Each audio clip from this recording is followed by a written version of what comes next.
Acknowledgement of country. I would like to acknowledge the Aboriginal group and Torres Strait Islanders people who are the traditional custodians of this land. I would also like to pay respect to elders past and present of the Aboriginal group and Torres Strait Islander nations, and I extend the respect to other Indigenous people who are present and past. I would also like to acknowledge that we meet on Aboriginal land and respect their culture. I was born and raised in Kenya, and I am indigenous to the Kenyan land. My descendants fought for our independence as we were a colony of the British. This fight left many landless, homeless, many lives were lost. All in all, we won our independence in 1963.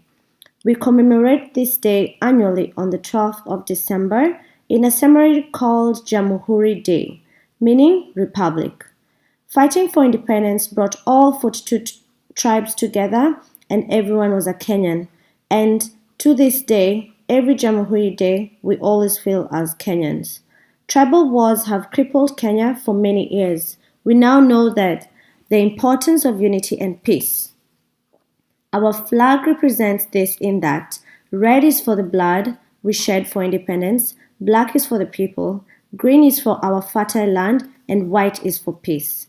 The Aboriginal flag represents similar meaning in that black represents the Aboriginal people of Australia, yellow circle represents the sun, which is the giver of life and protector, and red represents the red earth. The indigenous Australian people are the first human inhabitants of Australia, about 50,000 years ago. They have served in every conflict and commitment involving Australian defence contingents since Federation in both world wars. They have loyalty and patriotism. Many were killed fighting and others as prisoners of war. Women also played an important role as they enlisted in the women's service and war industries. The Australian government has made tremendous efforts in reconciliation with the Indigenous people of Australia. The fight for this land was not in vain. They cultivated, nurtured the land, and to this day, we appreciate their efforts as we are enjoying the fruits of their labor.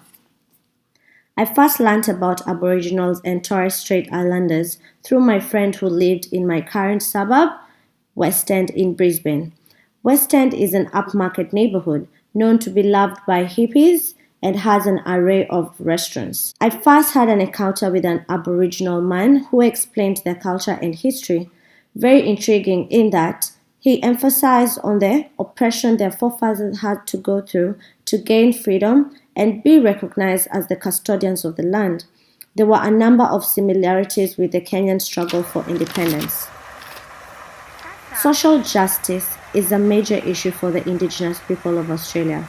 I believe every human being has rights and privileges that the government should uphold. Favoritism should be treated with equality at all times and circumstances. My second major encounter was in Monto and Bundaberg, which is north of Queensland, where I was a support worker for a quadriplegic lady working under Beacon Support.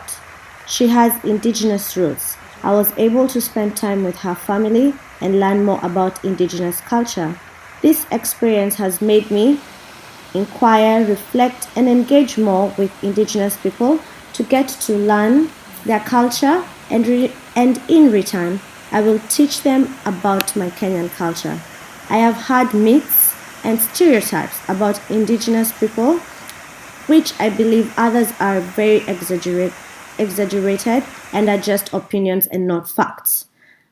I am thankful to have met and keep meeting Indigenous people to share and create positive memories. Indigenous people live among us. They are our brothers, friends, classmates, neighbors, the cashier at Coles, and above all, they are human beings and should be supported and advocated for.